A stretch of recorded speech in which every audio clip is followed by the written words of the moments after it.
할렐루야. 오늘도 귀한 하루를 허락하신 하나님께 감사를 올려드립니다. 오늘 함께 나눌 말씀 사도행전 2장 40절로 42절 말씀입니다. 또 여러 말로 확증하며 권하여 이르되 너희가 이 패역한 세대에서 구원을 받으라 하니 그 말을 받은 사람들은 세례를 받음에 이날의 신도의 수가 3천이나 더하더라. 그들이 사도의 가르침을 받아 서로 교제하고 떡을 떼며 오로지 기도하기를 힘쓰니라. 아멘.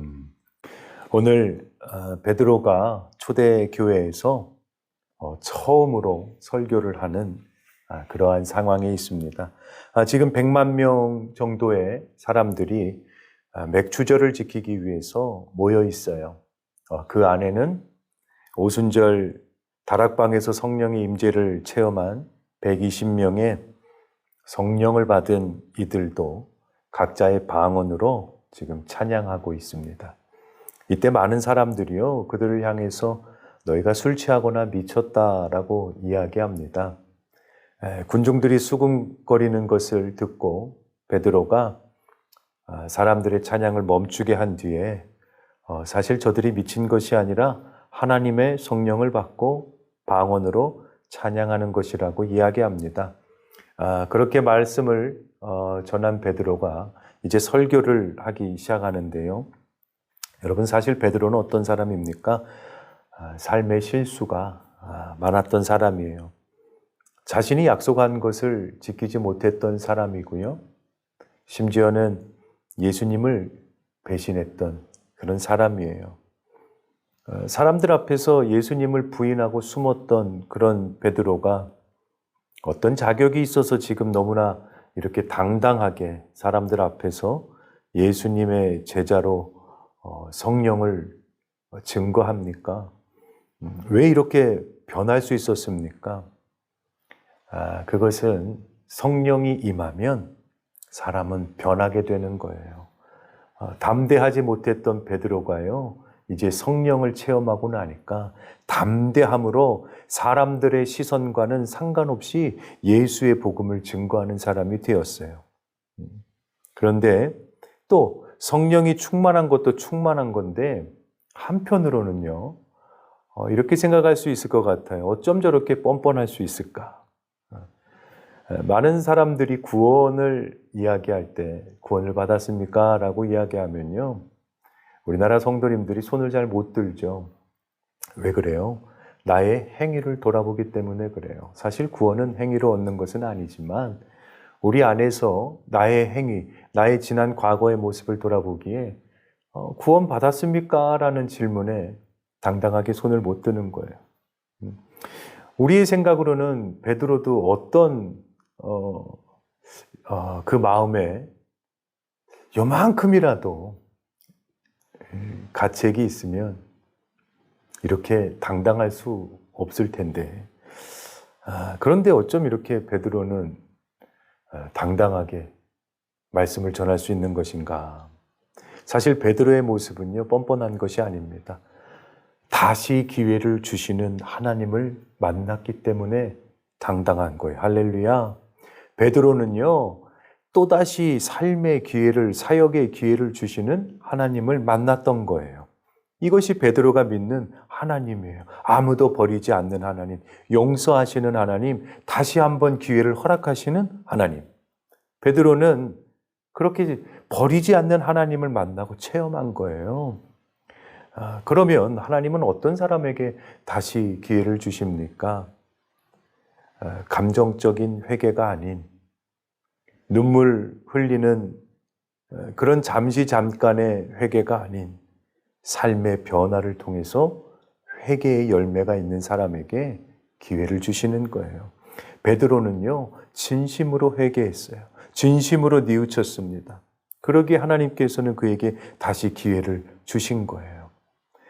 이 모습을 보고 설교를 들은 많은 이들이요, 이제 삶을 돌아보며 반성하기 시작합니다. 여러분, 정말 능력 있는 하나님의 말씀은 성령의 역사하심과 삶의 반응이 일어나는 거예요. 우리 양주 호산나 교회가 날마다 말씀으로 인하여서 삶의 변화의 역사와 반응이 일어나는 교회 되기를 축원합니다. 사람들이 베드로의 설교를 듣고 반성하기 시작하는데 베드로가 어떤 설교를 했는가 하냐면 너희가 죽인 예수님은 하나님의 아들이었음을 이야기하는 거예요. 하나님의 아들이었음을 설교를 통해서 전해 듣고 많은 이들이요. 이제 우리는 이 죄를 어떻게 해야 할까 물어봅니다. 그때 베드로가요, 이들에게 답을 해주는데 회개하고 세례를 받으라. 너무나 간단한 거예요. 돈을 내는 것도 아니고요. 어떤 가혹한 대가를 치르는 것도 아닙니다. 그저 회개만 하고 세례를 받고 신앙의 고백을 하면 되는 거예요. 지금 우리가 생각할 땐 참으로 간단한 문제인데요. 하지만 당시에는 너무나 힘든 이야기입니다.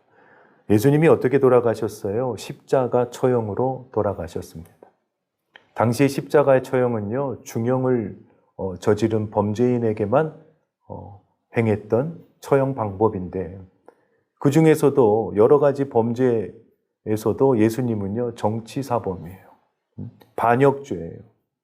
그렇게 반역죄인을 믿고 지지한다는 것, 그를 따른다는 것, 이것은요, 나 역시 이제 반역죄를 짓는 것과 같아요. 죽을 수 있어요. 사람들의 눈을 의식할 것이냐, 하나님 앞에 나아갈 것이냐, 이 기로에 서 있는 거예요. 진짜 믿음 생활을 잘하는 사람은요, 사람의 평가가 아니라 하나님의 평가에 주목합니다. 사람의 평가가 아니라 하나님이 나를 어떻게 평가하느냐, 사람의 눈이 아니라 하나님께서 나를 어떻게 바라보시느냐에 집중하는 거예요. 많은 사람들이 망설이다가 집으로 돌아가고 말아요. 그런데 이때 누군가가 한 사람이 세례를 받고 예수님을 따르겠다고 나섭니다. 성경은 그 사람의 이름을 기록하지는 않지만 그 한 사람의 용기 있는 결단으로 모두가 주저하고 있던 그 순간 3,000명의 사람이 용기를 내고 결단하고 세례를 받게 되는 역사가 일어나요. 특별히 우리 양주 호산나 교회 모든 성도들이 그 용기 있는 한 사람이 되시길 축원합니다. 사람들은요, 좋은 사람 만나길 원해요. 좋은 사람을 만나야 행복하다고 이야기해요. 하지만 진정한 행복은요, 내가 좋은 사람 될 때 행복해지는 거예요. 가정에서도 교회에서도 우리가 좋은 사람 되길 축원합니다. 좋은 성도가 되길 축원합니다.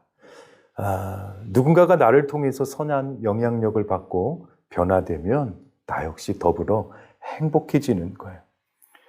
여기서 중요한 것이 있는데 두 부류의 사람이 등장했다는 거예요. 마음은 찔리지만 집으로 돌아간 사람과 자신이 어려울 줄 알지만 하나님 말씀을 선택하고 결단한 사람이라는 거예요. 말씀을 귀로 듣고 머리로 가는 사람이 있고요. 말씀을 귀로 들었지만 가슴으로 가는 사람이 있어요. 여러분, 하나님의 말씀은 머리가 아니라 가슴으로 받아야 할 줄 믿습니다. 이제 3,000명의 성도가 세례를 받고 신앙생활을 하는데 가장 먼저 이 3,000명은요, 말씀 공부를 하기 시작합니다. 그리고 예배하기 시작해요. 그리고 삶에서 변화가 일어나는데 그들이 이제는 구제하고 은혜를 나누고 아픔을 나누는 그런 삶을 살아간다는 거예요. 진정한 회개의 열매는 여러분 움켜쥐는 것이 아니라 나의 삶을 함께 나누고 은혜를 나누고 또 아픔이 있는 자들과 함께 아픔을 나누는 거예요. 우리 안에 진정한 이러한 회개의 열매가 가득한 귀한 성도 되길 축원합니다. 나의 삶을 나누는 것, 내 것을 기꺼이 나누는 그러한 삶을 사는 성도가 진짜 그리스도인임을 우리가 기억하는 귀한 하루 되시길 주님의 이름으로 축원합니다. 기도하겠습니다.